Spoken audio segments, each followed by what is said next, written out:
जालंधर नाम का एक राक्षस था, जिसकी स्त्री का नाम वृंदा था।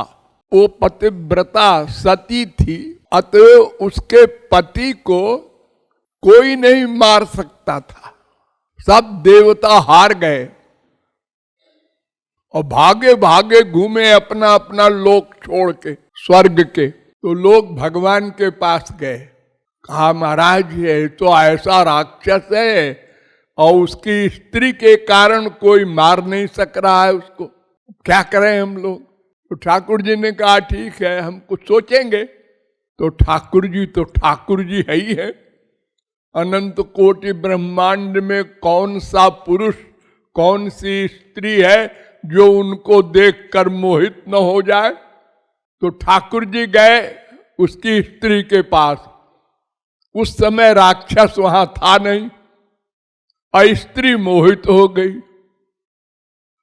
और ठाकुर जी ने उसके साथ स्त्री का व्यवहार किया, यानी उसके पतिव्रत को भंग कर दिया।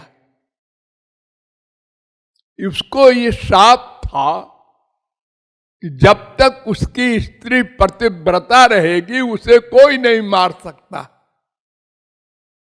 तो ठाकुर जी से कोई पतिव्रत भंग नहीं हुआ करता, लेकिन दिखाने के लिए कि दूसरे पुरुष के साथ संबंध किया, वो चाहे भगवान हो चाहे भगवान का बाप हो, तो हम मान लिया गया कि इसका पतिव्रत भंग हो गया। तो ये बात वृंदा को मालूम हो गई बाद में। तो उसने श्राप दे दिया भगवान को कि तुम पत्थर हो जाओ, तुमने छल कपट करके हमारा पातिव्रत भंग किया और हमारा पति मारा गया, हम विधवा हो गए। तो शालिग्राम कहलाते हैं ना जो वो काले काले पत्थर।